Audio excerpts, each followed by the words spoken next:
What did we say yesterday? We talked about this Blue Jays team being so damn special because it's not just one guy doing it every single game.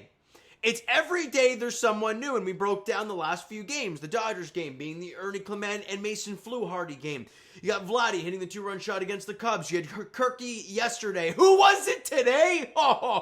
Myles Straw going into play today. Going into play this year had 6 career home runs. 6.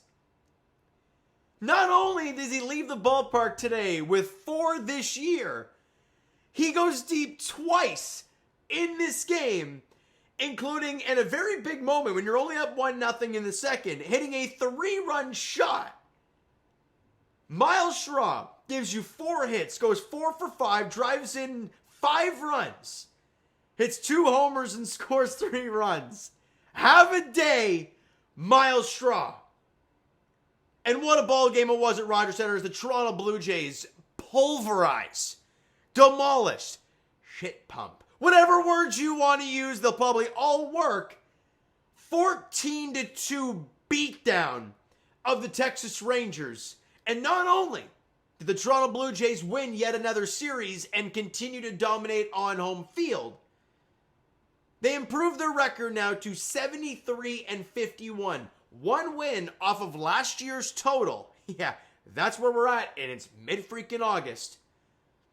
And for the first time this year, the Toronto Blue Jays are 22 games over the 500 mark. And yes, the Red Sox are up 7-2 over the Marlins late. They're probably going to win. But hey, we did our job. It doesn't matter, right? And any other team loses? Oh, okay, it's a little bit of a bonus, right? But we did our job today, and let's break this puppy down. So, Eric Lauer got the start for the Toronto Blue Jays, and Patrick Corbin was on the other side. And the first inning, it looked like it was going great, right? Got Sam Haggerty to ground out. Wyatt Langford called out on strikes to start the ball game.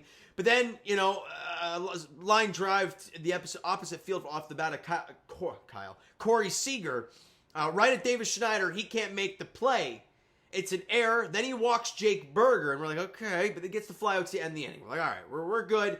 Great to see George Springer back in the lineup. Didn't have any crazy day for him, but hey, having him back, having the presence back. Interesting they put him at the top of the lineup for his first game back. Regardless, he goes out there, has a couple strikeouts. Why didn't you walk? You got an infield single, and then Rowdy hit him later in the game.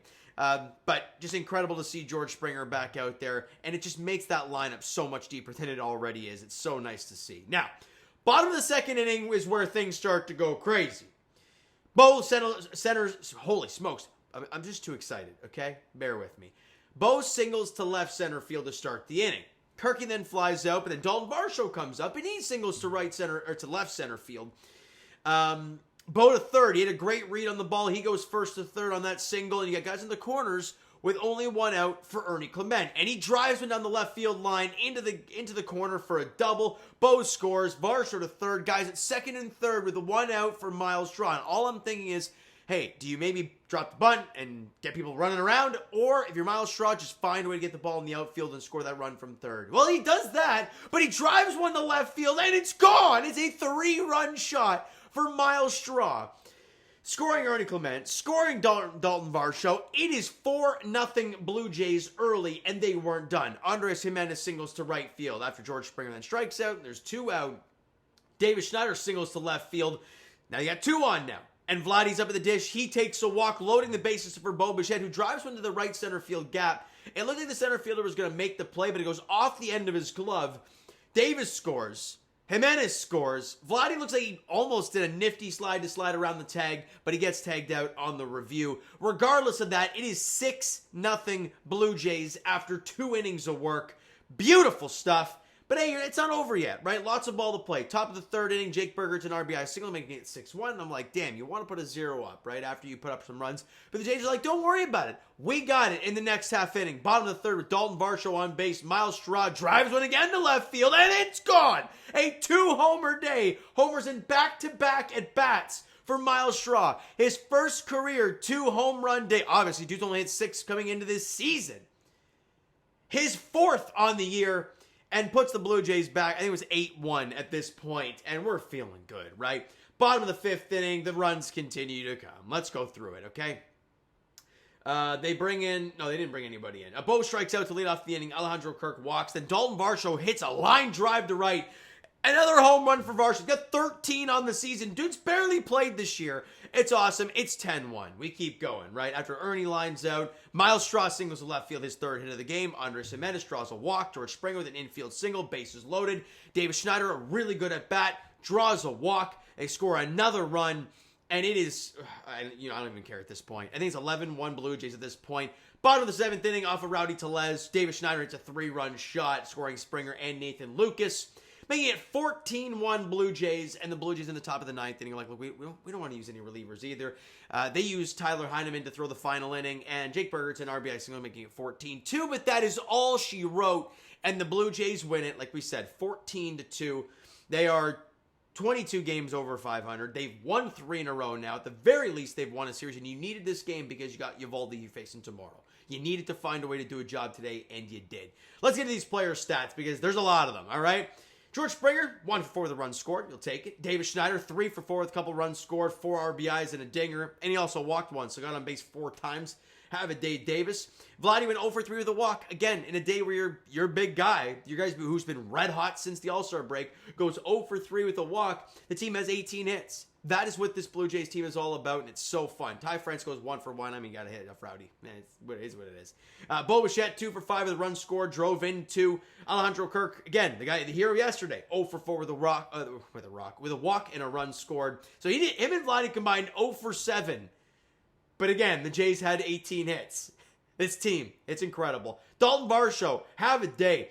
3 for 3, scores 3 runs, hits 2 homers. Hits a homer, gets 2 RBIs, and walk once. Got on base 4 times today, did Dalton Varsho. He's got that OBP now up over 300, so that's great to see. Ernie Clement, 2 for 5 with a run scored and an RBI. Myles Straw, 4 for 5 with 3 runs scored, 5 RBIs, 2 dingers. Great stuff. Andres Jimenez, even in the 9-hole, went 1 for 2 with a run scored and a walk on base twice. And Nathan Lucas, 1 for 2 with a run scored as well. So 18 hits for the Blue Jays. Struck out 5 times. Walked 5 times as well. Just a great day in the office. They got the beat down early. You didn't have to use any crazy relievers. They used Dominguez 1 inning, and he threw a clean inning after a walk. That was it.